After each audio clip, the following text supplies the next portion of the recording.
allow you per device connection, right? Which is for every device you need to pay money to connect. Now, wouldn't it be fun if it would be possible to share your wireless connection?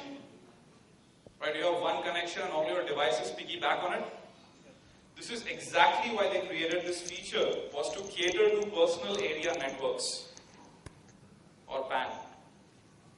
And this allows you to do internet connection sharing, right? Basically, internet connection sharing is network sharing, right? If that network leads to the internet, you could call it an ICS. But PAN was open there in Windows since not back through... Yes, on the wired side. No, through Bluetooth also. Yeah. Through Bluetooth and also through the wired side as well. If you have multiple interfaces, you can even PAN between all of them as well. You could do that. However, as far as the wireless thing was concerned, nobody really knew about it. So, let me show you how to create a wireless access point using the command line on your Windows machine. Right? Just the command line.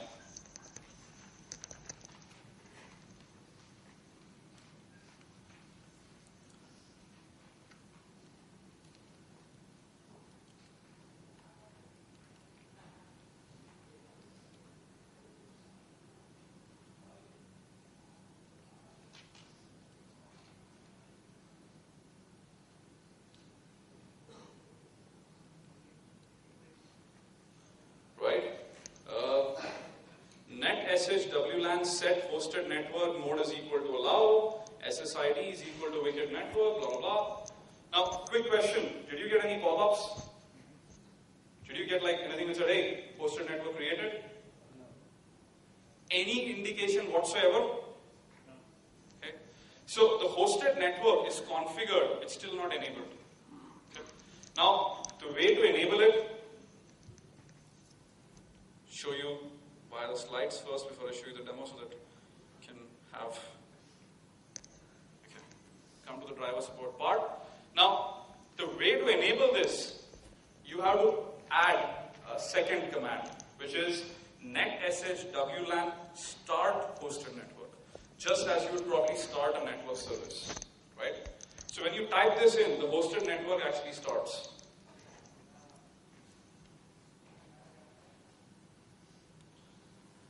I went too many slides ahead, yeah.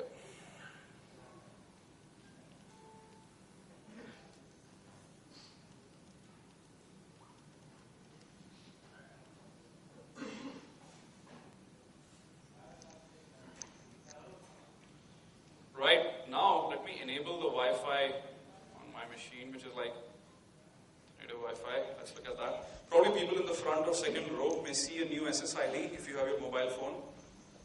I don't know how far the signal strength is, called Wicked Network. The Mac is a bit slow in finding networks around. I don't know why. It's visible there, last row. Fantastic. And bad. And bad. We'll come to the bad part later, but that's bad. Yeah, it's good range. Right? Come back here so that all of us can see that.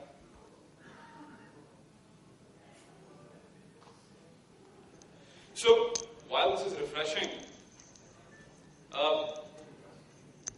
right, you see Wicked Network now, down below.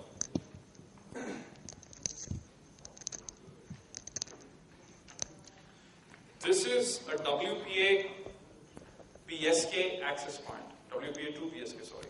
Now, there is only one little stipulation, right, in this whole thing. You cannot create an open AP, you cannot create a web AP, you cannot create a WPA PSK AP. This access point is by default, and the only possible configuration is WPA 2 PSK. That's it. Only configuration. Okay? Now, here comes the interesting part. Again, no pop-ups, no nothing. So, let's kind of go back to the slides and see what's possible. I have another video in which I show you when it's connected to an AP, you still don't see any pop-ups. If there is time, I'll just show that to you in the end. Now, right now, it's just me typing in all of these commands. Right? Is malware a real problem in the world today? malware, once it infected a machine, created this as a backdoor. Right? I mean, for a second, replace me with a malware. Right? And I'll show you all the Windows APIs and all of that which you can leverage to do this programmatically. You don't need to really invoke a system command to do this, right? You can use the Win APIs.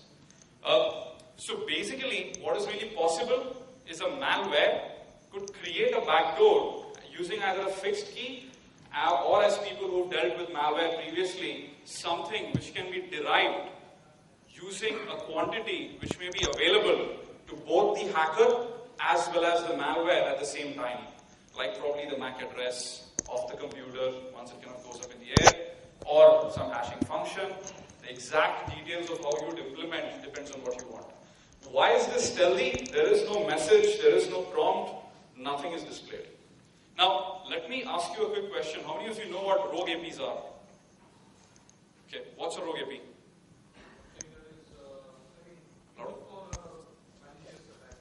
Okay.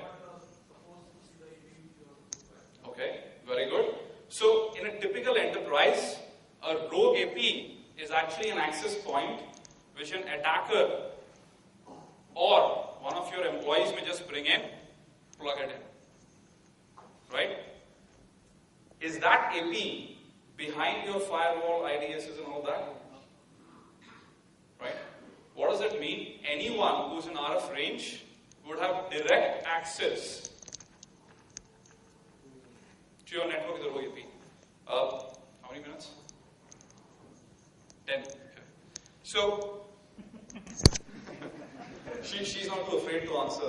Like, no, I'm not going to be the one who's bringing the bad news. Let him do it.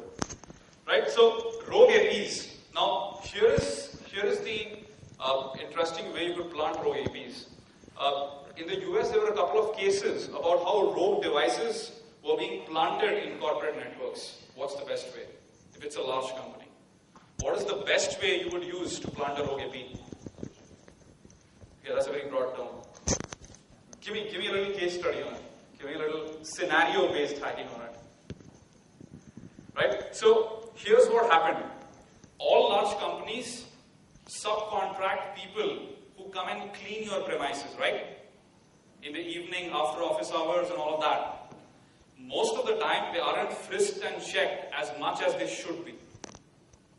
Right? This accentuates further because even your guards are from another outsourced company. So what was happening is these workers were coming in. Arguably, it was actually a hacker who just signed up for the same company which provides those workers to that large company for cleaning, brought in a rogue AP which was battery powered. So you can buy these pocket APs the size of your visiting card. And that can be powered just by your little round pencil batteries for 24 to 36 hours. Connected that to one of the available network points. And that's it, full backdoor access. Now, what does this attack we just talked about do? So, we just looked at how a piece of malware could actually create an access point on any Windows 7 laptop, right? What does it mean? Do enterprises use Windows XP or Windows 7 now? 7, fair enough. Which means we are all current and up to date.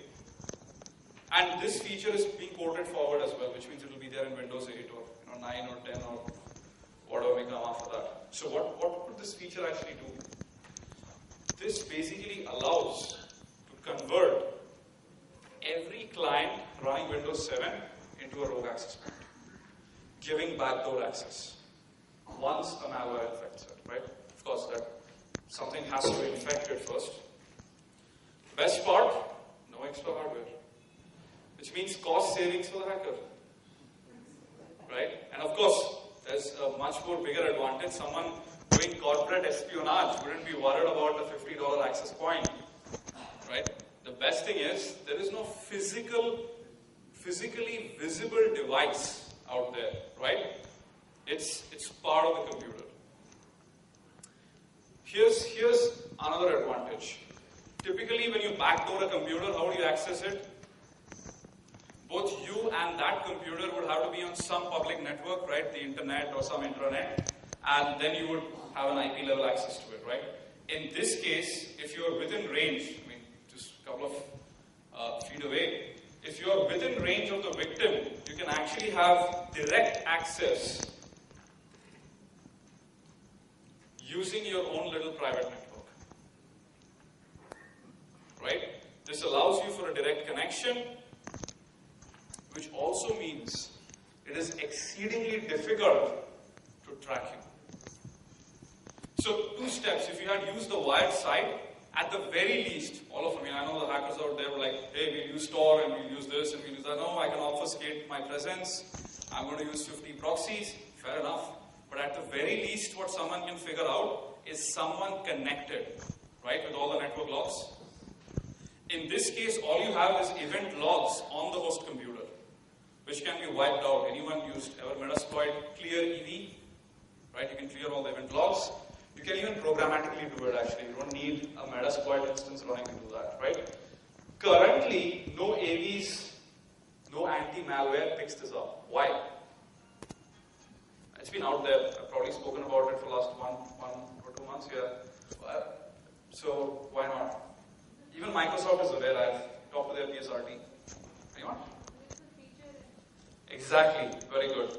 This is the abuse of a legitimate feature, right? The only difference is it's not a real user doing it. It's basically a piece of malware creating all of that. So I did a bunch of other experiments as well, like chaining infected computers, because logically, each of your infected computers has a client side and an AV side.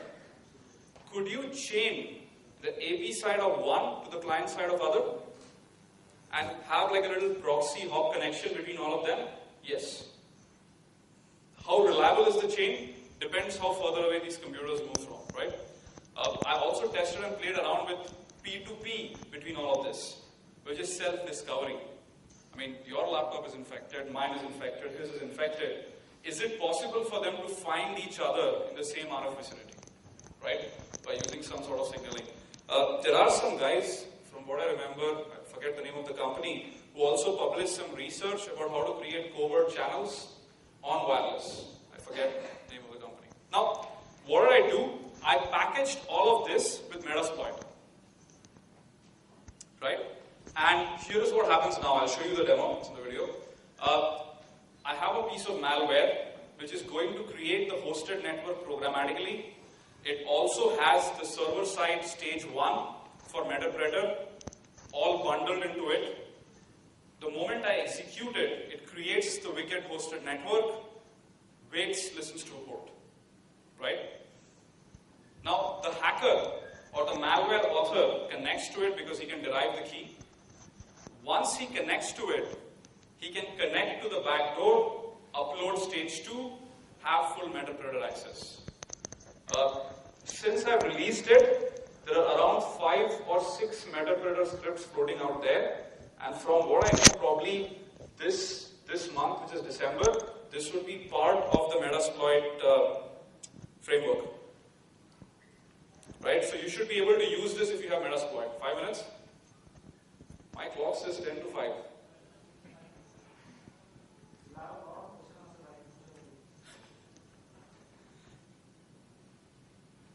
Right, so here is the mal payload. I'll talk about the APIs you can use later on. And here is the hacker computer. People familiar with Linux or using Linux actually. The wireless utilities in Linux, you could use things like IWList to monitor. So I run the mal payload, it just goes to the background, starts waiting for a companion stage 2 to connect to it, Metapredator. It's very easy to package all of that. All you have to do is put the shell code inside, invoke a new function, and then finally go ahead and pass control to that function, right? So the malware author waits for the wicked network. Once he sees that, he can use a tool called WPA supplicant to connect remotely to that network. I'm just speeding up a little bit so that we have some time for questions. Now here is what is happening.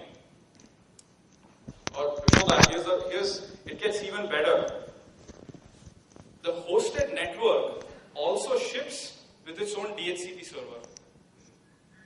So the moment you connect to the hosted network and you make a DHCP request, the Windows 7 laptop will give you a DHCP address or an IP address. Right? Now, quick question. What is the IP address of the Windows 7 machine? Because as a hacker, you want to connect to it eventually, right? What is the IP address? How do you find that out?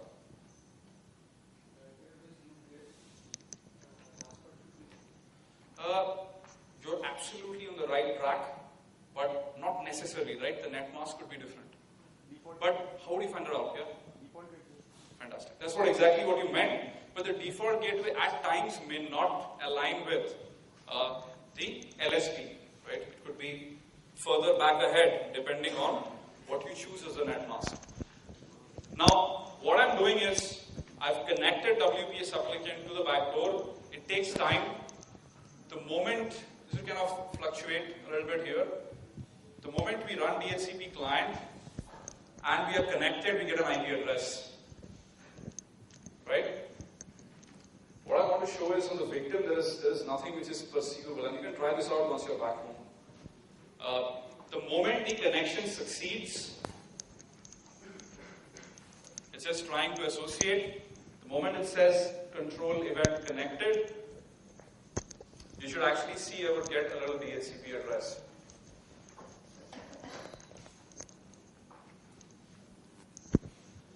Right, it says control event connected.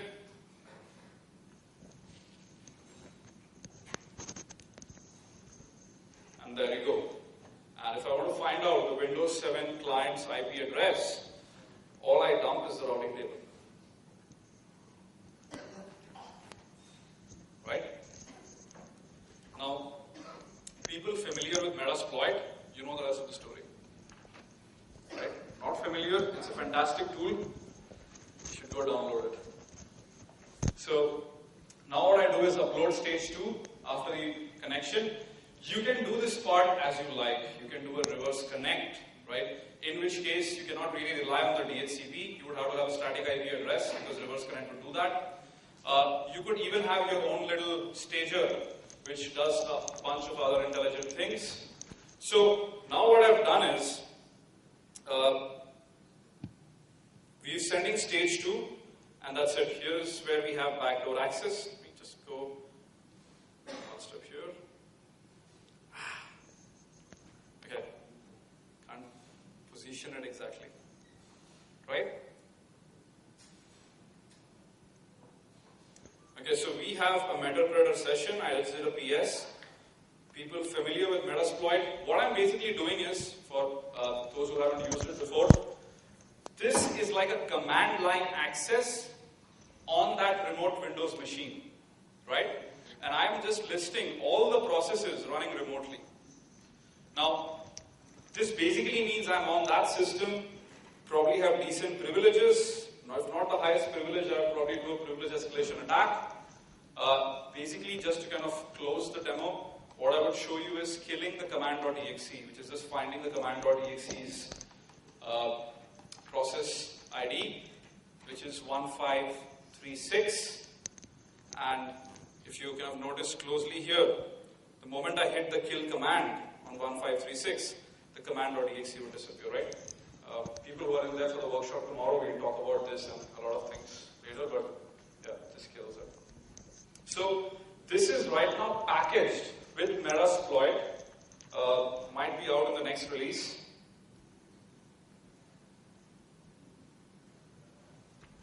Right, so have I run out of time? Okay, 1 minute. Okay, very quickly, this is going to be like whirlwind tour right now. Okay, it's already available. Now, one of the other interesting things I did was how do you have an absolutely new worm propagation mechanism using this? So when you have a look at a worm, you basically have an exploit, you have a propagation technique, right? Simple example, let's say Stuxnet. Stuxnet initially spread